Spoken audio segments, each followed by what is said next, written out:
Bom, a gente está aqui hoje com o Conrado, e que vai nos falar um pouquinho sobre mindset empreendedor. Gente, a gente está aqui hoje com a Mariana, que é a novo membro aqui da WebLive. E, na verdade, novo membro, não sei quando que você está assistindo isso, mas o novo membro hoje, que dia é hoje, né? É início de março. Início de março, acho que 8, ou 10, não sei. Bom, então vamos falar um pouco sobre mindset empreendedor. Eu gosto muito desse assunto porque, Mariana, uma coisa que eu falo muito das pessoas é: tudo que é criado duas vezes. Sempre. Primeiro você cria na sua mente, é daqui que sai tudo. E essa aqui é a matéria-prima de qualquer negócio. E depois que o empreendedor tem a visão dele, ele recria essa visão no mundo real, com o mundo de átomos. Então, os empreendedores deveriam se preocupar muito mais com o que sai daqui de dentro, o mindset, do que de fato eles se preocupam. Então, se você é empreendedor, seja empreendedor digital ou seja empreendedor de átomos, se você tiver uma fábrica, uma indústria, uma padaria, tanto faz, você está recriando no mundo real aquilo que saiu da sua cabeça. Bom, você aponta 10 pontos sobre o mindset empreendedor. A primeira observação que você faz é sobre a meta clara, sobre ter visão. Isso. A gente vai conversar sobre 10 pontos que eu sempre divulgo muito para as pessoas. Eu tenho palestras disso também, que se o empreendedor... Por que eu tenho esses 10 pontos? Se o empreendedor, se ele tiver consciência de cada um desses 10, ele consegue ter um negócio de sucesso, ele consegue ser um empreendedor de sucesso. Eu defendo muito que ser empreendedor não é você simplesmente montar um negócio, é você ter a mentalidade certa. O negócio está aqui dentro. Eu lembro que quando eu montei a PubliWeb, que foi a minha agência que eu vendi, tive 7 anos a agência, eu contratei 2 estagiárias não remuneradas. Eu fui numa faculdade, coloquei cartazes e coloquei lá, contrata-se estagiárias para a agência nova em Campinas e tal. E aí apareceram lá vários currículos, agência de marketing. Só que a agência era no seguinte lugar. Um amigo meu chegou um dia para mim e falou o seguinte: eu queria montar uma agência, mas não tinha lugar. Só que eu já estava contratando as estagiárias, só que eu não tinha lugar para colocar elas ainda. E aí esse amigo meu chegou para mim e falou o seguinte: Conrado, eu estou precisando de uma recepcionista. E eu sei que você está entrevistando um monte de estagiário essa semana e tal. Você não tem nenhuma para me indicar, não? Aí eu falei: cara, eu tenho sim. Eu posso ser a sua recepcionista. Porque ele tinha uma sala, porque eu precisava de um lugar, era a sala dele e uma salinha que ficava na frente, que era da recepcionista. Eu falei: cara, é tudo que eu preciso para montar minha agência. E aí, essas 2 meninas que eu contratei, porque de 20, quando eu falei que não era remunerado, sobraram 10, das 10 eu escolhi 2. E essas 2 meninas, quando chegaram na agência, né, eu fiz um escritório alugado, quando elas chegaram na agência, elas olharam para aquilo e falaram: nossa, mas isso aqui não é uma agência, isso aqui é uma recepçãozinha de uma sala pequena de um consultor, que é seu amigo. Eu falei: então, é verdade. Do lado de fora parece isso, mas se a empresa não for grande, do lado de dentro, do lado de fora, ela vai continuar pequena. Mas se ela for grande aqui dentro, o lado de fora cresce muito mais rápido, porque você tem uma visão do negócio. E foi exatamente isso que aconteceu. Eu via aquela salinha minúscula de uma recepção de uma salinha que já era pequena do meu amigo como uma baita agência, uma agência enorme, atendendo clientes do Brasil inteiro, com uma proposta inovadora. Só que tudo bem, a gente estava naquela salinha, mas em muito pouco tempo, em 3 meses, a gente já mudou para uma outra casa. Na verdade, foi essa casa aqui que a gente está agora, foi a primeira casa da agência. A gente rodou e voltou para essa casa. Eu tenho muito significado essa casa. Eu cheguei a morar nessa casa, inclusive, porque eu não tinha dinheiro para pagar aluguel. Mas no final, eu via a empresa como algo muito grande. Quando você tem uma visão, quando você entende o que você quer do mundo, você consegue ver aquele lugar, que mesmo que seja na sua mesa de trabalho, mesmo que seja no seu quarto, né, na sua república. Na verdade, comecei a montar a agência, comecei a idealizar a agência quando eu morava numa república, eu e mais 12 caras, em Barão Geraldo, que é um bairro universitário, um distrito universitário aqui em Campinas, e na metade direita da mesa, porque eu morava num beliche, né? E a metade esquerda era do japonês que morava no meu quarto. E é isso, você tem que ter uma visão muito clara, você tem que saber onde você quer chegar. Quando você entende isso, não importa o que tem, quais são os átomos, o que importa é o que está aqui dentro. É isso que é o primeiro ponto do empreendedor, a visão clara, a visão grandiosa, saber exatamente onde quer chegar. Certo. O segundo ponto que você aborda é o propósito. Tem muito empreendedor que ele confunde montar uma empresa com ganhar dinheiro. Você não está montando uma empresa para ganhar dinheiro. Você está montando uma empresa para construir um mundo melhor. Tem uma frase do Steve Jobs que eu acho genial, no famoso discurso dele de Stanford, que ele fala: cada sonho que você deixa de cumprir é um pedaço da sua vida que deixa de existir. Então, quando você tem um sonho, você tem um propósito. O dinheiro não é o sonho. O sonho é você, por exemplo, matar a fome do mundo. Isso é um propósito, é um sonho, é uma coisa grandiosa, é nobre. O teu sonho talvez seja você viajar para a Europa e visitar a Mona Lisa no Louvre. Tem que ser alguma coisa grande, alguma coisa que seja maior do que você. A visitar a Mona Lisa, na verdade, não é algo tão grande assim. Tudo bem, não é tão grandioso assim, um nobre assim. Mas você tem que ter um propósito de vida. Um propósito que seja compartilhado entre as pessoas que estão ao seu redor. Se você não tiver um propósito forte, um propósito nobre, simplesmente você vai caminhar sozinho ou vai chefiar as pessoas. Um dos pontos de liderança que eu vejo é o fato de você apresentar algo que seja partilhado entre todo mundo. E as pessoas falem: nossa, isso aqui é muito legal. E as pessoas compram aquele propósito. E elas seguem você, não porque você montou uma empresa, mas porque você tem um propósito que todo mundo acredita. O nome da nossa empresa é WebLive.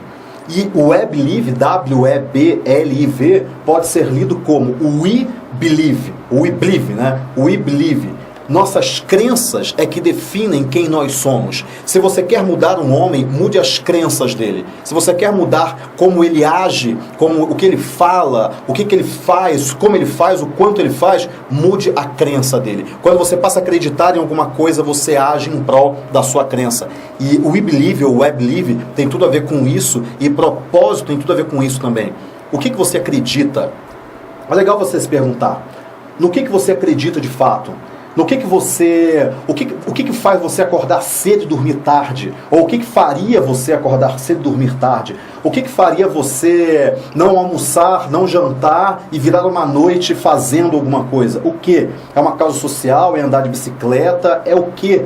Isso que as pessoas não têm. As pessoas não se conhecem o suficiente para saber quais são as crenças delas. Quando elas entendem quem elas são e quais as crenças que elas têm, aí sim elas se movimentam, elas vão muito mais longe. Eu lembro que quando eu montei a PubliWeb, eu passei um período muito difícil na minha vida. Quer dizer, quando eu saí, eu estudei no ITA, fiz engenharia e tal, e aí eu saí de lá e vim para Campinas sem emprego, sem eira nem beira, sem dinheiro nenhum. Eu não tinha dinheiro nem para pagar o aluguel. E eu passei um período, nesse meu período inicial, de 6 dias comendo pão e bebendo água. Porque eu não tinha dinheiro, juntava as moedas assim e só dava para aquilo mesmo. E várias pessoas passaram por isso também. Só que quando eu fui montar a PubliWeb, eu pensei o seguinte: eu não tenho dinheiro nenhum. Na verdade, eu tinha quebrado, eu tinha vindo de uma falência de uma outra empresa que eu tinha montado. A gente vai falar sobre isso também, sobre fracassos. E a partir do momento que eu pensei, como que eu vou montar uma agência sem ter um tostão? Vou fazer o seguinte: eu vou dar palestras beneficentes em que eu vou convidar os empresários para que eles participem de uma palestra que eu vou ensinar marketing digital. Mas eu não quero cobrar por essa palestra porque eu quero cliente. O objetivo não é o dinheiro, o objetivo é um cliente. Eu vou cobrar 1 quilo de alimento não perecível. E a gente fez 26 palestras. A gente distribuiu em Campinas quase 2 toneladas de alimentos. Assim, todas as ONGs, instituições de caridade de Campinas ouvindo falar da gente, porque a gente distribuiu muita comida, muita. Eu me lembro que teve um dia que chegou um Fusca, nessa casa aqui, chegou um Fusca de uma instituição muito quebrado, com sabe aqueles Fusca com para-choque amarrado com barbante? Mas aí chegou, a gente colocou os alimentos e ele não andou. Ele não andou, simplesmente ele não saiu do lugar. Aí a gente teve que tirar uma parte dos alimentos, aí ele foi, fez 2 viagens, eu acho. Então, quer dizer, isso tem tudo a ver com aquele meu primeiro sentimento de passar fome é algo muito grave, muito sério. Eu tenho que mudar isso. E o meu propósito durante 2 anos de agência foi, a gente vai ganhar clientes, só que a gente vai ajudar também pessoas que não tem a mínima ideia do que seja internet, não tem a mínima ideia do que a gente está fazendo aqui, mas por algum momento a gente vai tocar a vida dessas pessoas através do alimento não perecível que a gente cobrou como entrada. Tem que ter um propósito e a empresa inteira aderiu àquilo. A empresa inteira comprou essa causa social. E a partir daí você se torna um líder e não um chefe. Porque você mostra um caminho, uma visão em que todas as outras pessoas acreditam e seguem junto com você. Ou seja, você tem um propósito do seu negócio. É mais do que ganhar dinheiro. É algo muito maior do que você. Eu acho que você já fez uma introdução ao próximo ponto, que seria a equipe. Sim. Eu gosto muito de falar no plural. Eu não gosto de falar no singular. Aquela questão do eu fiz, nós fazemos, nossa empresa, o nosso propósito. Por quê? Porque a empresa é a equipe. A empresa não é uma pessoa. Uma pessoa pode ser a visionária, aquela que fala o seguinte, vamos para lá. Ok, mas a partir do momento que ele fala, vamos para lá, e que a equipe acredita naquilo, tem aquele mesmo propósito, aquela mesma crença, as pessoas seguem, só que não é seguir atrás em fila indiana, é seguir do lado. É todo mundo caminhando junto, todo mundo crescendo junto, todo mundo fazendo o seu nome, crescendo profissionalmente, crescendo como pessoa. Agora, então essa é a sua equipe. O líder geralmente escolhe a equipe. Geralmente não, né? Principalmente no início ele escolhe a equipe. Só que o ponto principal aí não é qualquer pessoa. Não é qualquer pessoa que quer trabalhar para você e que aceite o salário que você está pagando. É muito mais do que isso. Você tem que contratar pessoas melhores que você. Se você é a melhor pessoa da sua equipe, você está contratando errado. Você tem que contratar gente que seja sempre melhor. E um grande problema, o maior problema do empreendedor é o ego. É o que derruba ele. Quando o cursinho quebrou, então eu tive um cursinho e ele quebrou. E uma das grandes razões, talvez 50% que eu atribuo o porquê do cursinho ter quebrado, foi justamente o meu ego. Quer dizer, eu montei o cursinho com 22 anos, tendo largado uma faculdade. E aí as coisas começaram a dar certo. E quando as coisas começaram a dar certo, eu comecei a acreditar que eu era diferente das pessoas, que eu tinha alguma coisa especial, que eu era superdotado, sei lá. E quando eu comecei a acreditar nisso, o cursinho começou a quebrar. Porque aí o Murilo Gun, que é um cara que eu gosto muito, ele fala uma coisa que eu adoro. Tem algumas pessoas que são blindadas de feedback. O cara é blindado de feedback. O feedback não chega nele. E foi um pouco isso que aconteceu comigo naquela época. Eu passei a ser blindado de feedback. Eu não ouvia mais as pessoas. E aí, é lógico, foi o início do fim da empresa. E aquilo me deu uma grande lição.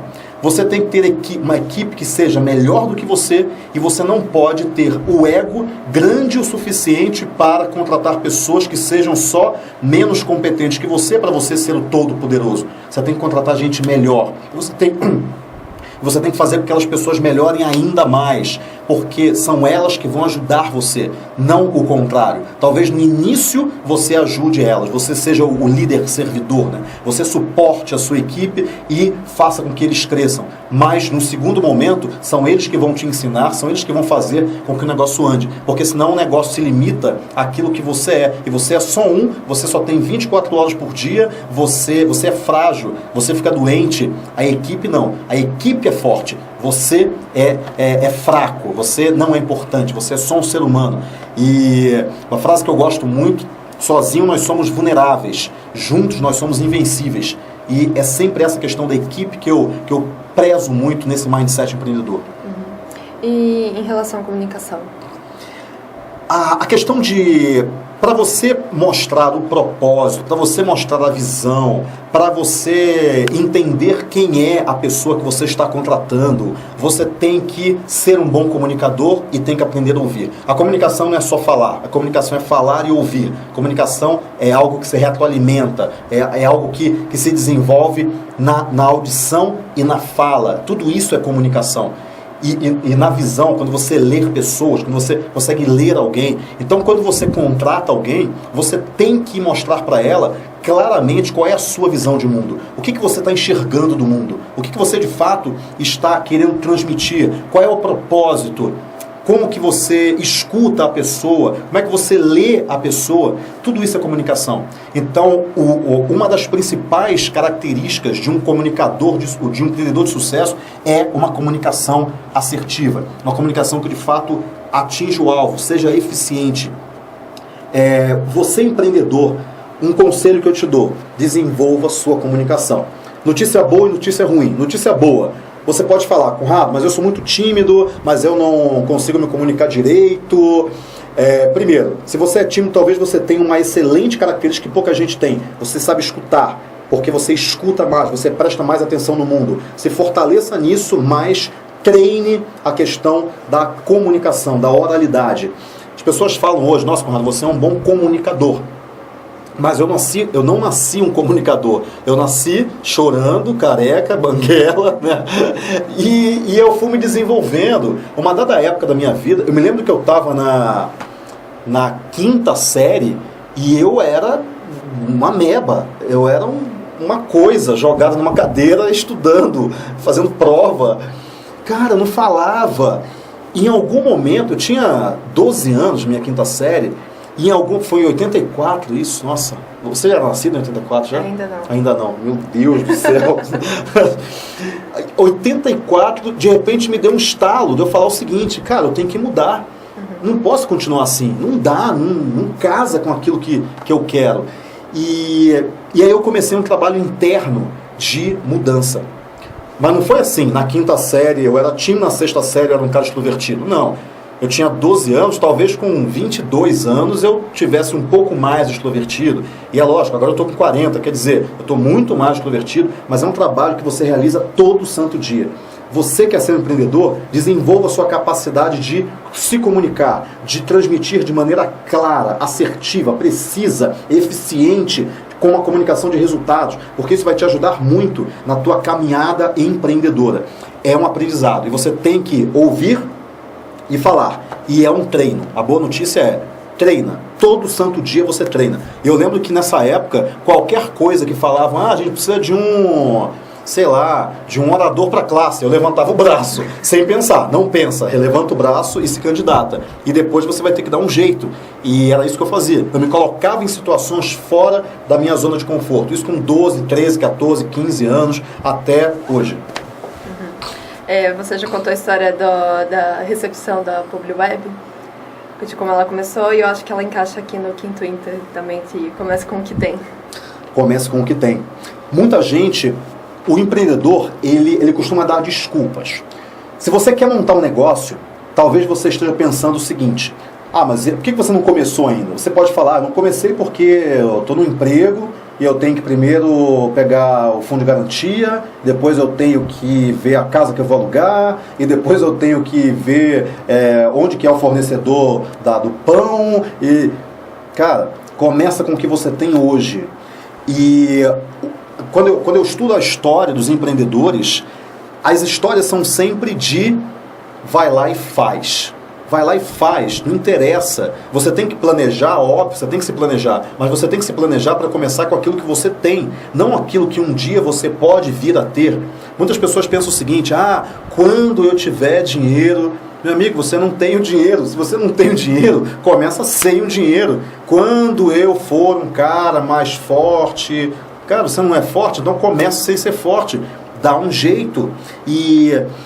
o comércio com o que tem, para mim, é fundamental, porque quando você assume responsabilidade pela sua vida, você passa a contar com aquilo que você é, aquilo que você tem. Você não terceiriza a sua vida. Você não fala, eu não vou começar com o que eu tenho agora, porque eu tenho muito pouco, mas daqui a um ano meu primo vai conseguir um emprego, vai trocar de carro, ele vai me emprestar o carro para que eu comece a fazer. Dá um jeito, aluga um carro velho, sei lá, qualquer coisa. Comece com o que tem. Sem as desculpas de que não vou começar porque eu não tenho alguma coisa. Você é empreendedor, começa agora, começa com o que você tem. Veja os seus recursos, por menos que eles sejam, e começa. Quando eu comecei a PubliWeb, eu saí de 3 anos e meio de um cursinho, que faliu. Eu costumo falar que tem 2 tipos de falência. Você sabia dessa? Você não sabia dessa? Tem 2 tipos de falência.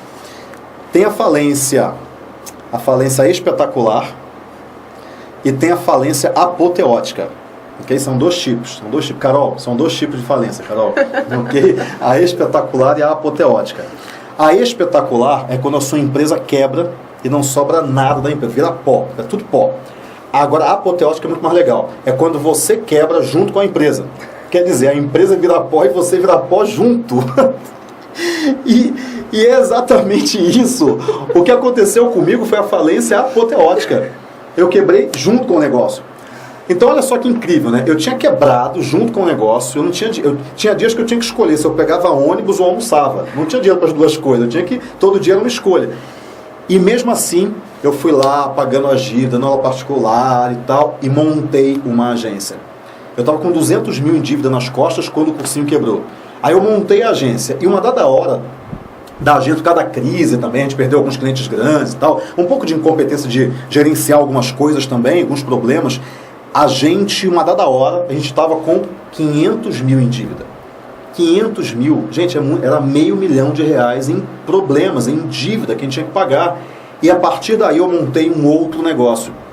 Foco na solução, não foco no problema, foco na solução. O que eu tenho que fazer para resolver esse negócio? Esse negócio se resolve? Não, ele não se resolve em si mesmo. Ok, então eu tenho que montar um outro negócio para resolver esse negócio. E foi isso que eu fiz. Então, quer dizer, eu montei um outro negócio, resolvi e continuei. Que é o negócio que a gente está hoje. Então, quer dizer, você tem que começar com o que você tem que fazer o que é necessário, você tem que fazer o que é importante e você tem que ter uma mente forte para que você, mesmo diante de toda a adversidade, você consiga fazer a coisa acontecer. E você só tem essa mente forte por causa daquele nosso segundo ponto, a crença, o propósito, algo que é maior do que você. É isso que te fortalece, é isso que você de fato segura e fala, vai dar certo. É o teu propósito de vida. Bom, eu acho que isso já meio que resume o sexto ponto sobre como lidar com o fracasso e com o sucesso. O fracasso faz parte do sucesso. O Michael Jordan tem uma frase que eu acho genial. Uma citação dele que ele fala o seguinte: eu fui o jogador de basquete que mais errou cesta em toda a história da NBA. E em 19 campeonatos que o time todo dependia de mim, eu falhei. E eu tive mais fracassos em jogos de basquete do que qualquer outro jogador. E é por isso que eu sou um sucesso. O Michael Jordan, ele via quais eram os pontos fracos dele e ficava, depois do treinando. Ele era fraco em arremesso de 3 pontos. Ele ficava treinando arremesso de 3 pontos o tempo todo. Ficava lá horas, até ele acertar o suficiente. Eu sou fraco em... O Schwarzenegger também. Aquela coisa, eu sou fraco em tal ponto, em tal músculo, quando ele passou a se candidatar a Miss Universo. Então eu vou trabalhar esse músculo. Então ele ia trabalhando até ele ser equilibrado. E é exatamente isso, você vai ter fracassos e você vai ter que lidar com os fracassos. E quando as pessoas falam, Conrado, mas como que você conseguiu montar uma empresa com uma dívida de centenas de milhares de reais nas costas? Porque, primeiro, eu foquei na solução e, segundo, eu sabia que aquilo era uma parte do sucesso. E uma coisa engraçada que eu falo, se você é empreendedor e você fala, nossa, mas Conrado, eu estou num buraco sem fundo, eu não sei como é que eu saio, você está no caminho certo. Quer dizer, você entendeu, né? Você entendeu? Você está no caminho certo significa você tem que passar por isso. Raras são as pessoas que conseguem o sucesso de primeira. O Mark Zuckerberg, estatisticamente ele não existe. Porque não existe aquela coisa de tive uma ideia e vou ficar bilionário com essa ideia de um dia para o outro. Isso não existe, não confia nisso. Eu critico muito aquelas revistas de empreendedor do ano porque só mostra os sucessos do cara. Não mostra os fracassos dele, só mostra a parte boa da história, mas não mostra as noites que ele ficou sem dormir, o que ele relegou de vida pessoal, o filho dele que ele perdeu o aniversário do filho, a mulher que tem aquele monte de passivos emocionais, para ele construir o negócio dele, para ele estar lá, tenacidade absoluta. Então, não mostra as dores. O fracasso faz parte do sucesso. Então, se você hoje pensa, Conrado, mas eu hoje estou no fundo do poço, eu estou sem dinheiro, eu estou infeliz. Cara, olha para a solução e continua. Tem uma frase do Winston Churchill que eu gosto muito, que é: se você está atravessando o inferno, não pare. continua atravessando, vai até o fim, não para no meio do inferno, continua andando, porque é assim que você vai sair do inferno. Então, esse ponto é um dos fundamentais que as pessoas não entendem. O fracasso faz parte do sucesso. E as perdas aceitáveis? O outro ponto é... Quando você começa um negócio, você tem que definir até onde você consegue ir. Você tem que definir o que é fundo de poço. Defina fundo de poço. Quer dizer, Conrado, vou montar uma imobiliária. Tá, então você vai alugar casa, vai contratar as pessoas e tudo, mas até onde você aguenta perder, mantendo a sua sanidade? Você aguenta perder o seu carro? Aguento, legal, vendo o carro, qualquer coisa eu vendo meu carro. Aguenta perder o seu apartamento?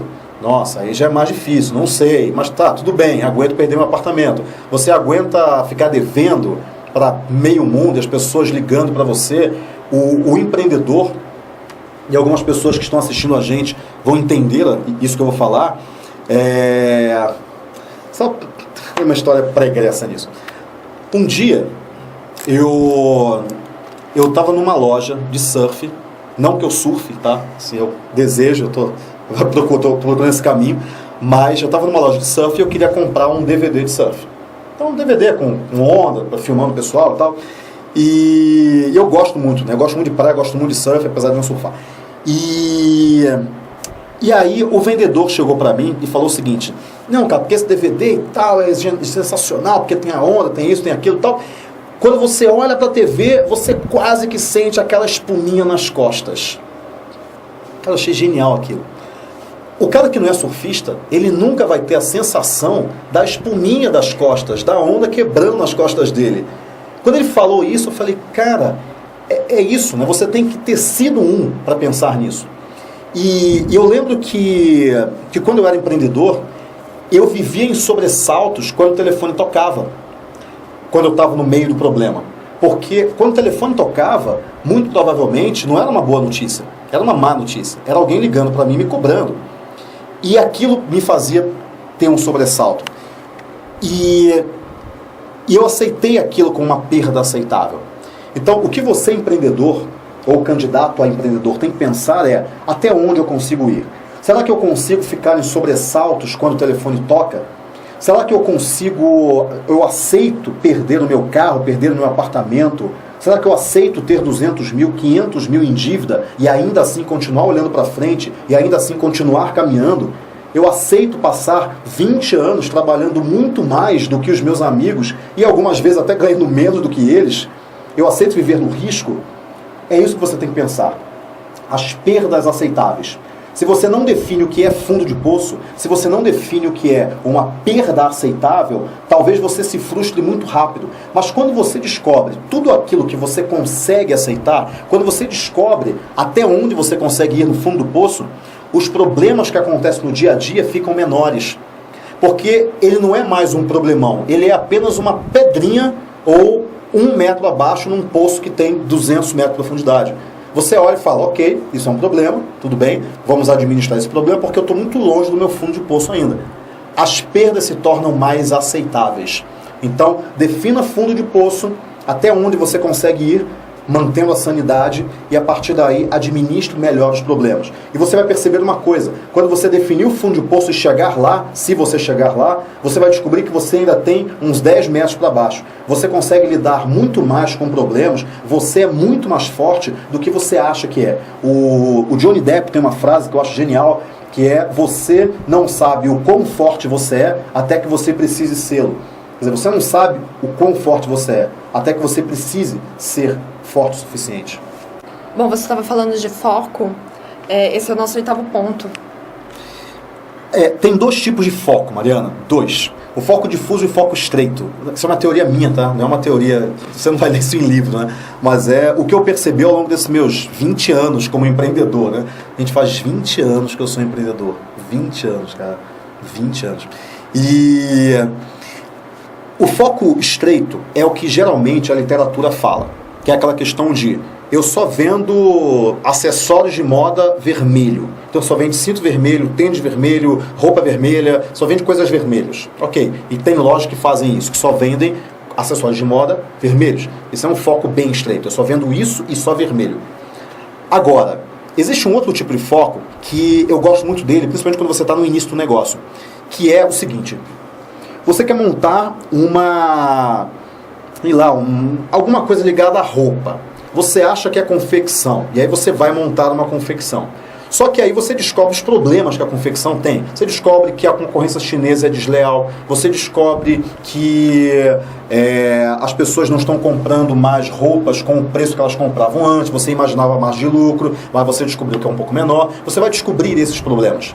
Só que se você mantiver um foco muito estreito em eu quero montar uma loja de roupa feminina, você vai perder as oportunidades que aparecem em torno de você enquanto o teu negócio não está maduro ainda. Enquanto você ainda está pesquisando o que você de fato vai fazer.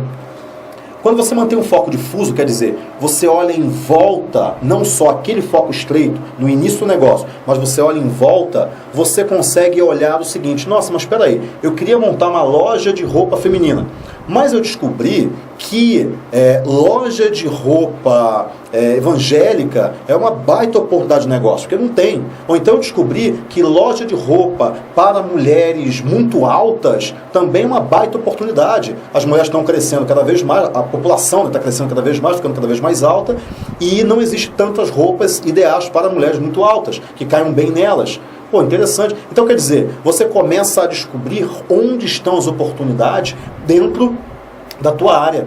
Não aquele foco estreito, quero montar uma loja de roupa feminina. Não, você pode ir um pouquinho para o lado, um pouquinho mais profundamente, segmentar melhor. Ou então você diz, eu descobri que não existe moda masculina como se vende moda feminina, com variedade. Então eu vou montar uma loja de moda masculina diferenciada.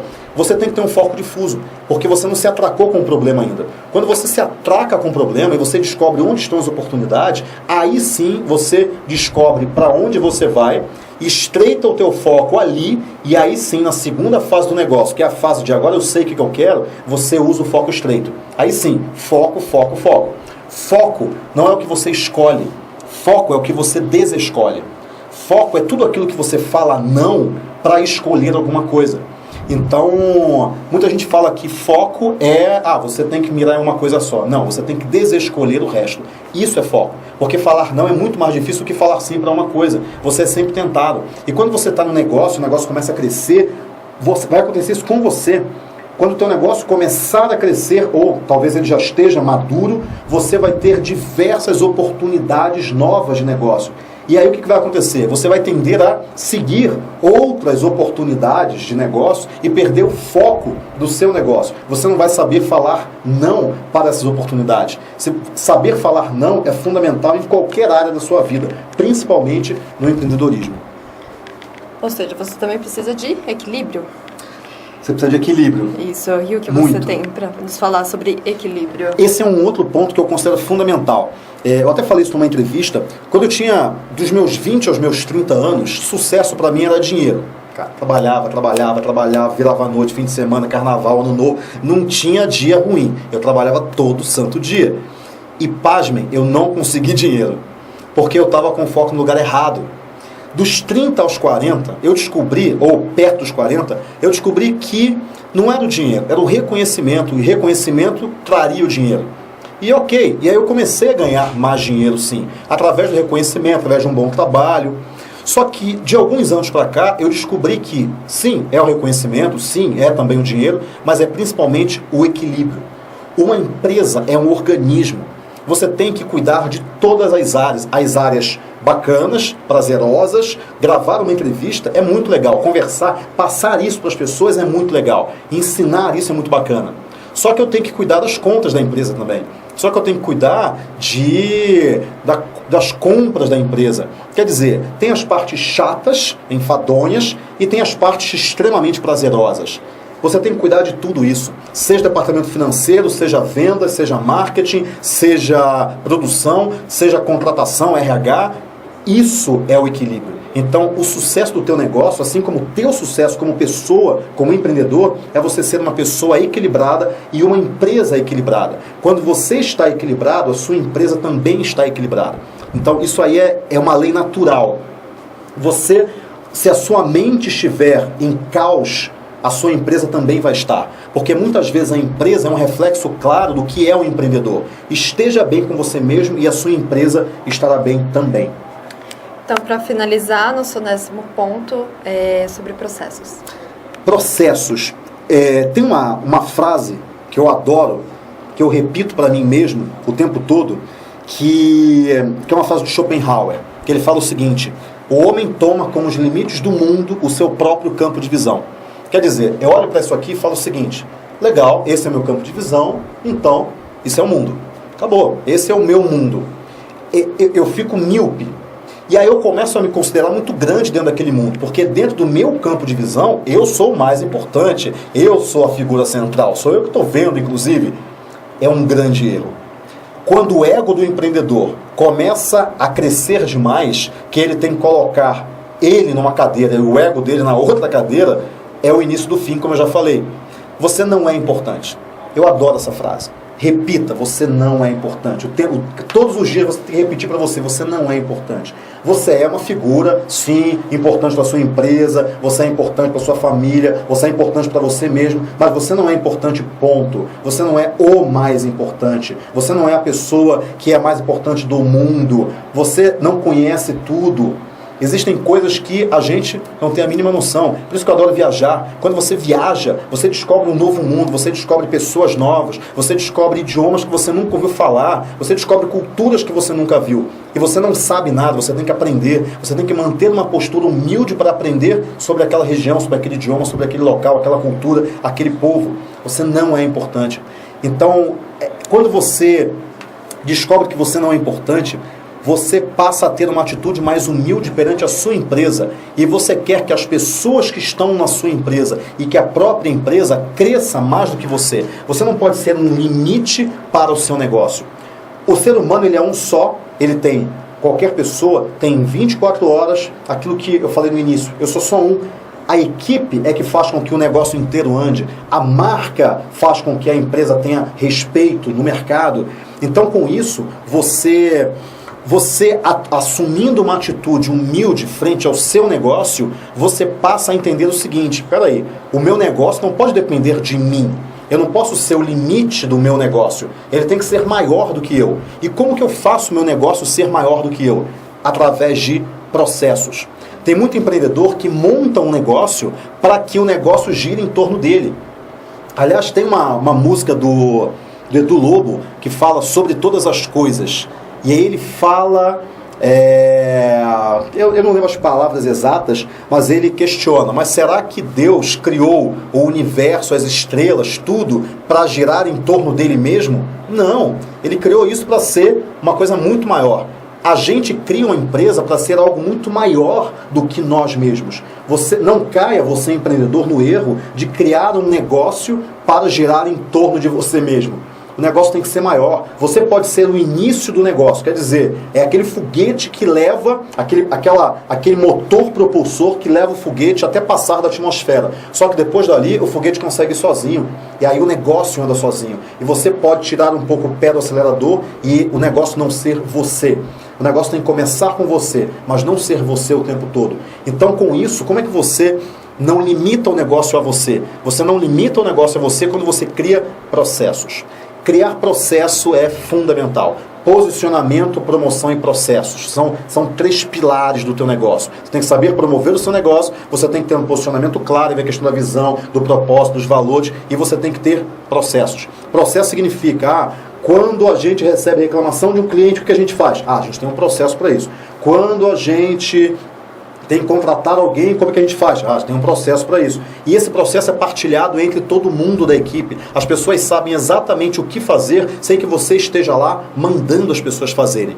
E isso é você assumir uma atitude humilde perante o negócio. Porque você tem que criar um negócio para que ele seja independente de você. Não dependente, independente de você. Você tem que criar um negócio para não precisar de você. É assim que o seu negócio de fato vai crescer e você vai ser um empreendedor de sucesso. Bom, acho que assim a gente encerra esse vídeo sobre o Mindset Empreendedor. Muito obrigado pela entrevista, Mariana. Eu que agradeço. E, meu amigo, um grande abraço e até a próxima.